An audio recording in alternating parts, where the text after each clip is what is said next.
Vous étiez malade, aujourd'hui vous allez bien. Certains ont cru à un moment donné, quand on n'entendait plus parler de vous, que vous avez disparu, que vous avez fui. Non, mais les gens racontent des histoires. Alors, à Kongoussi, il y a des jeunes qui se sont dit on va lancer la résistance populaire. Est-ce que pour vous, c'est un début de solution aujourd'hui? Ça, là, c'est Kongoussi qui a lancé, non? Oui. Et si c'était vraiment le gouvernement qui lançait, ça veut dire qu'il y avait une mobilisation générale en même temps.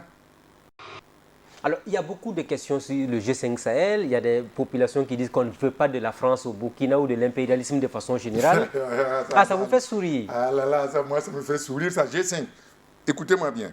Quand, par exemple, nous partons nous réunir à Paris pour parler justement du problème du Sahel, moi, je ne sais pas ce qu'on cherche. Est-ce que vraiment, quelque part, là, ça ne choque pas les gens? Moi, si j'étais là, je ne partais pas. La thérapie contre le terrorisme, le peuple burkinabé vous regarde, c'est quoi exactement en quelques mots? L'attaque des brigades de gendarmerie, là, mais c'est ça. Ah bon, C'est des militaires. Comment? C'est entre nous, là. C'est entre nous. C'est des militaires qui le font. Sinon, ce n'est pas un civil qui peut se lever pour aller attaquer une brigade de gendarmerie. Maintenant, les troupeaux qu'on amène, ça, c'est des voleurs. Ce n'est pas le travail des militaires, ça. Et puis, le truc des gens qui sont là pour égorger vraiment les gens inutilement, pour dire qu'ils veulent qu'on prie avec la nuque ajoutée là. Mais ça, ce sont des gens qu'on doit radier ici. Il faut être pauvre pour défendre Thomas Sankara? Pas être pauvre, être véridique, être intègre. Ce n'est pas la pauvreté, c'est l'intégrité. Vous n'avez pas été donc à la cérémonie marquant donc les 32 ans de l'assassinat de Thomas Sankara. Pourquoi? Vous n'avez pas été invité? Non, moi je ne dois pas être un invité.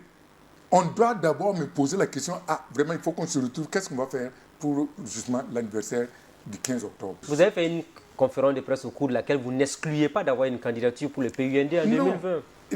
C'est-à-dire qu'avec justement la paix. Vous avez cru en 2010 que c'était possible? C'était possible, oui. Mais finalement, je leur ai dit. Blaise Compaoré l'a remporté avec plus de 80% des suffrages. Voilà, mais justement, avec beaucoup de tricherie, oui. Vous voyez? Et finalement, je lui ai dit que bon, tu as volé pour y arriver, mais tu ne vas pas finir ton mandat. Alors vous étiez fier quand il a été chassé?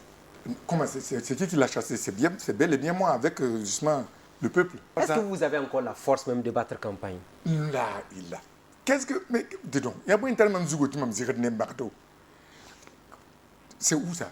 La campagne, là, c'est pour aller où? C'est pour aller en Indochine ou bien c'est pour aller au Mexique?